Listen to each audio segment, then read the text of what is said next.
Good afternoon, this is Globe File on at Damimogo 93.1 FM Lagos. I am Ogi Mark. The headlines: Federal government in talks with the World Bank for fresh $1.25 billion loan. France moves to mend broken ties by meeting African leaders in Kenya. Israel passes death penalty. Public trials for those linked to 7th October killings.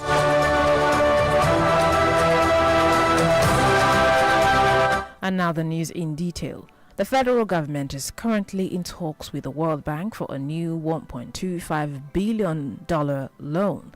Talks around the document titled Nigeria Action for Investment and Jobs Acceleration are at the critical stage for the loan facility, expected to be presented for approval on June 26, 2026. If approved, it will come off as the second largest loan facility after the approval of the $1.5 billion reform for economic stabilization to enable transformation development policy financing approved by the bank in June 2024. The borrower is listed as the Federal Republic of Nigeria, while the Federal Ministry of Finance will serve as implementing agency. Nigeria's external debt as of December 31, 2025 stood at $551.86 billion, while its total public debt is currently at $110.97 billion.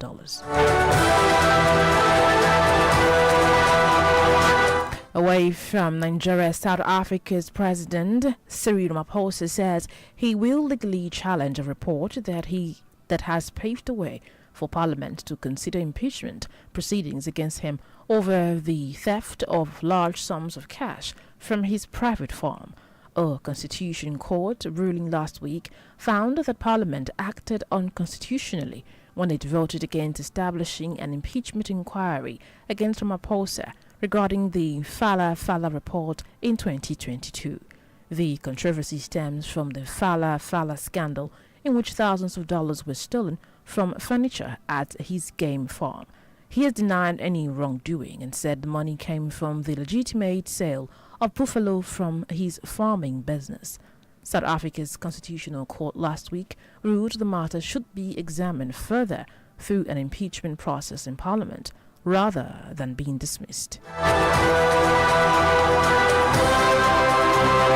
In a separate update, accused of neo-colonial meddling in many African countries where it has traditionally had close ties, France is broadening its horizon by co-hosting a summit of African leaders in English-speaking Kenya for the first time. Speaking at the Africa Forward Summit in the capital Nairobi, French President Emmanuel Macron announced investment worth $27 billion in Africa in areas such as energy transition, digital and AI, the maritime economy, and agriculture. During one of the engagements at the event, the French president interrupted a speaker on stage to ask the audience to remain quiet.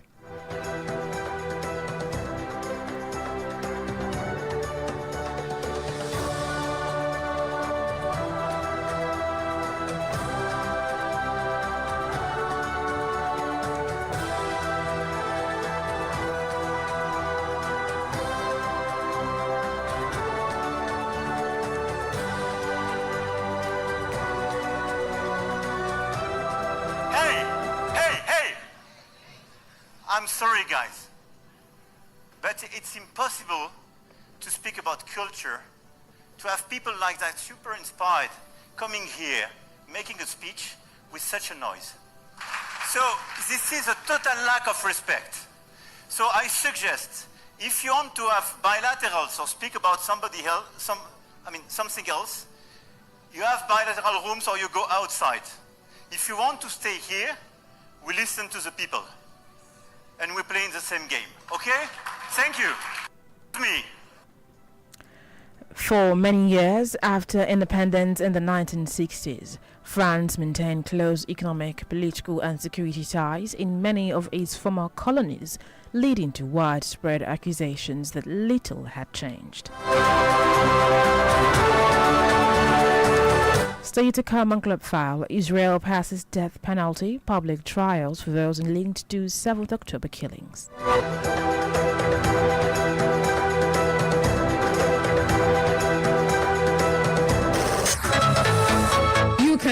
to Adami Mogo 93.1 FM from any part of the world. Download the Adami Mogo 931 FM app from Google Play Store and Radio Garden, and follow us on Adami Mogo 93.1 FM on Facebook, Twitter, and Instagram. If you have eyewitness stories going exclusive to share, contact the Adami Mogo FM newsroom via mail at newsroom@adamimogofm.com, or you can dial 070-634-03583. You can dial 090-319-69629. Adami Mogo 93.1 FM Lagos, voice of the light.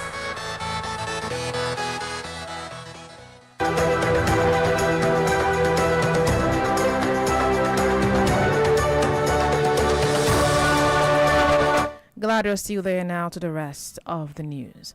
Now, World Health Organization says there is no sign of a larger hantavirus outbreak after the evacuation of the last passenger from the disease-stricken cruise ship.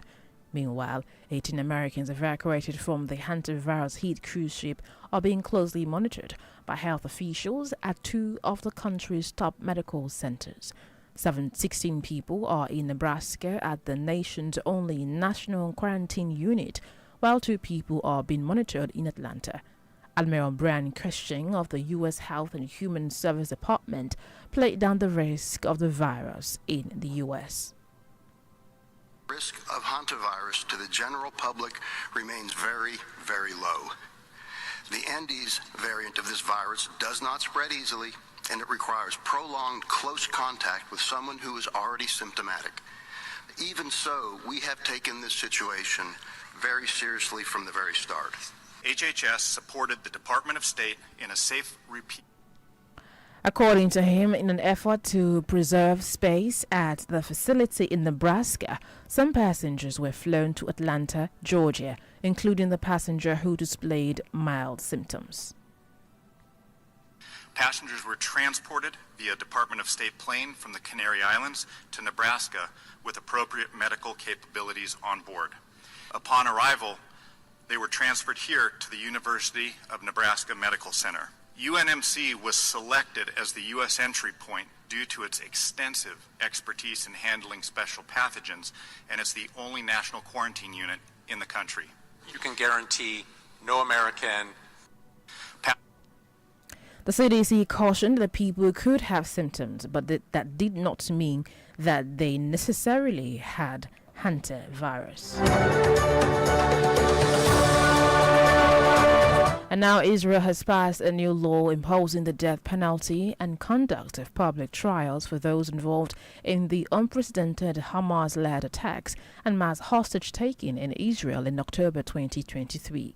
The legislation was passed by 93 votes to 0 in Israel's parliament, the Knesset, and was unusually jointly sponsored by government and opposition politicians.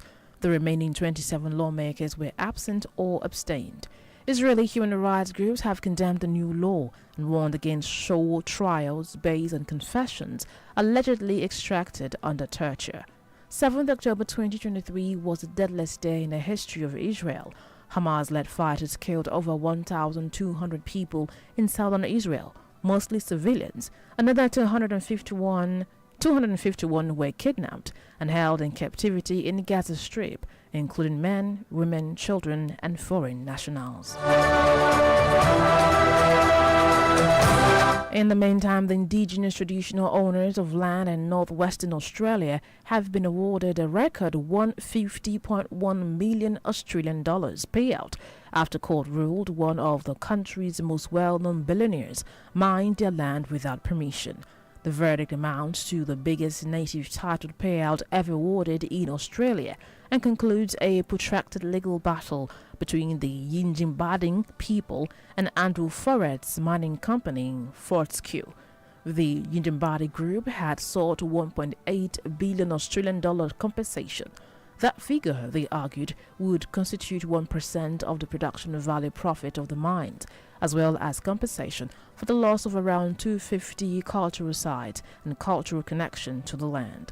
The claim against Fortescue was first lodged in 2017 after a court awarded the Yindjibarndi Ngura Aboriginal Corporation exclusive native title rights over 2,700 square meter area in the mineral-rich Pilbara region. And now talking business, U.S. President Donald Trump is expected to bring a host of top business and technology industry executives on his trip to China this week. Among those set to join the president on his official trip to Beijing are Tim Cook of Apple, Elon Musk of Tesla, and SpaceX, Larry Fink of BlackRock, as well as other executives from Meta, Visa, JP Morgan, Boeing, Cargill, and more. In total, 17 U.S. executives will join Trump on the trip. The trip is seen as important for the U.S. as Trump will meet President Xi Jinping at a time of growing economic and technological animosity between the two countries. And talking sports, NBA legend LeBron James said he isn't sure of what the future holds after the Los Angeles Lakers were knocked off the playoffs. Widely regarded as one of the best players of all time, 41-year-old James is out of contract in the summer. He could have played his last game after reigning champions Oklahoma City Thunder beat the Lakers 115 to 110 to seal 4-0 victory in the best-of-7 Western Conference semifinal. James is the leading point scorer in NBA history and has won 4 titles and 4 Most Valuable Player awards.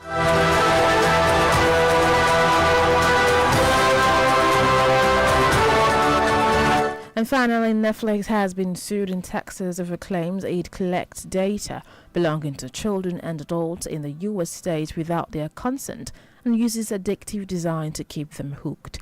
Texas Attorney General Ken Paxton accused the streaming giant of spying on citizens, saying it records and monetizes billions of pieces of information about how users behave on the platform, despite suggesting otherwise. Netflix has rejected the claims and says it will challenge them in court. And before we bring Globe Foul to an end, here is a recap of the biggest stories. We told you the federal government is currently in talks with the World Bank for a new $1.25 billion loan. It was in the news that France is broadening its horizons by co-hosting a summit of African leaders in English-speaking Kenya for the first time. It was also in the news that Israel passed a new law to impose the death penalty and conduct public trials for those involved in the unprecedented Hamas-led attacks and mass hostage-taking in Israel in October 2023.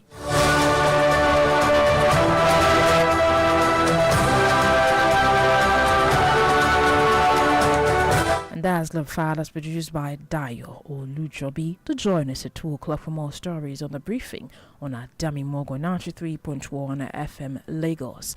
I am Ogi Mark. Good afternoon.